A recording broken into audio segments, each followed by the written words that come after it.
टूटे फूटे सेक्शन में रह रहकर तकरीबन खत्म ही हो चुके थे। वो टकला सब लोगों को अंडे देता जा रहा था, लेकिन उन्हें क्या पता कि ये उसकी बहुत बड़ी चाल है। अगले ही पल अचानक उस टकले ने टोकरी के अंदर हाथ डाला और अपनी मशीन गन बाहर निकाली। गन निकालते ही उसने सब गरीब लोगों को मारना शुरू कर दिया। इसी दौरान क्लास की टीचर ने भी अपनी गन निकाली और सबको भूनना शुरू कर दिया। एक ही सेकंड में पूरा क्लासरूम लाशों के ढेर से भर गया। इस बीच गोली सीधा उसी आदमी को जा लगी जिसका बाजू काटा गया था। तभी सब गार्ड्स भी अंदर आ घुसे। इधर वो टीचर भी सबको मारती जा रही थी, लेकिन तभी मौके पर एक साथी ने चाकू सीधा उसकी गर्दन में दे मारा, जिससे वो वहीं पर मारी जाती है। जैसे ही कर्टिस ने मुड़कर कैमरे की तरफ देखा तो वहां गार्ड्स का लीडर उसी बूढ़े आदमी गिलियम को पकड़े हुए था। उसने अगले ही पल उस बूढ़े आदमी को वहीं पर गोली से भून दिया। ये देखते ही उसका गुस्सा अंदर से फूट पड़ा। उसने तुरंत मशीन गन उठाई और बिना सोचे उस मिनिस्टर का काम वहीं पर तमाम कर दिया। अब वहां सिर्फ 3 लोग कर्टिस, नामगूंग और योना ही बचे थे और अब वो सीधे आगे इंजन रूम की तरफ बढ़ते हैं। वो आगे आगे सीधे अगले सेक्शन में घुसते जा रहे थे, जहां उनके सामने अस्पताल, दर्जी, ब्यूटी पार्लर सब कुछ भरा पड़ा था। जैसे ये ट्रेन नहीं बल्कि एक चलता फिरता लग्जरी शहर हो। एक कंपार्टमेंट में सब अमीर लोग पार्टी में धुत पड़े थे। कर्टिस अपने साथियों के साथ आगे बढ़ ही रहा था, तभी ट्रेन की दूसरी तरफ से गार्ड्स का लीडर उन पर अंधाधुंध फायर करने लगा। आगे से कर्टिस ने भी फायर किया, लेकिन उसका फायर बेकार था क्योंकि उसकी गन छोटी होने की वजह से वो गोलियां ज्यादा दूर तक नहीं जा पा रही थी। जैसे ही वो आगे बढ़े, सामने से वही गार्ड्स आकर उन पर अंधाधुंध फायर कर डालते हैं। इस अफरा तफरी के बीच गार्ड लीडर ने कर्टिस को काबू कर लिया और मौका देखते ही उसे चाकू घोंपने ही वाला था। अचानक एडगर ने अपना हाथ आगे कर लिया, जिससे उसकी जान बच गई, लेकिन किसी तरह करके उस गार्ड ने उसे पकड़ लिया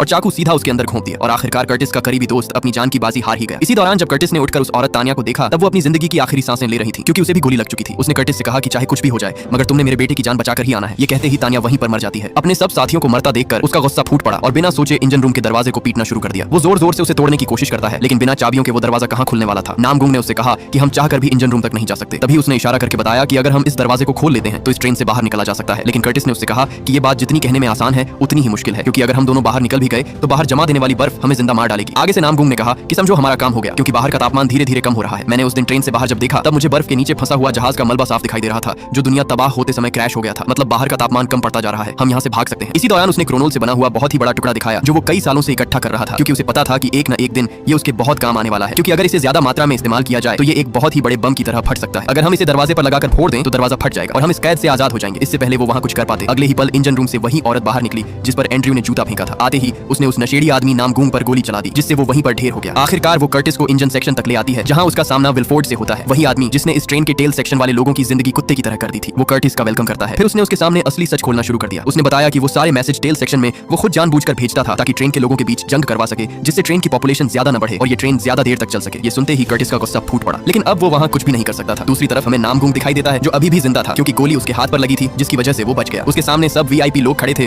और उसने और उसकी बेटी ने बिना सोचे सबको भूनना शुरू कर दिया, क्योंकि इन्हीं की वजह से ये पिछले 17 सालों से कैद में थे। थोड़ी ही देर बाद सब वीआईपी लोगों की बहुत बड़ी तादाद उनकी तरफ बढ़ने लगी। नामगूंग ने अपनी बेटी को आवाज लगाई कि जल्दी से ट्रेन के दरवाजे पर लगे क्रोनोल पर आग लगाओ। ये सुनते ही उसकी बेटी सीधा कर्टिस से माचिस की डिब्बी लेने के लिए भाग पड़ी, लेकिन तभी उसे नीचे से किसी की हलचल की आवाज सुनाई देने लगी। जैसे ही उन्होंने वो फ्लोर खोला तो नीचे वाला नजारा देखकर वो दोनों दंग रह गए, क्योंकि नीचे वही बच्चा था जिसे उस दिन पकड़ कर लाया गया था और वो ट्रेन का इंजन चला रहा था, क्योंकि इस ट्रेन को हर साल एक बच्चा चलाता था।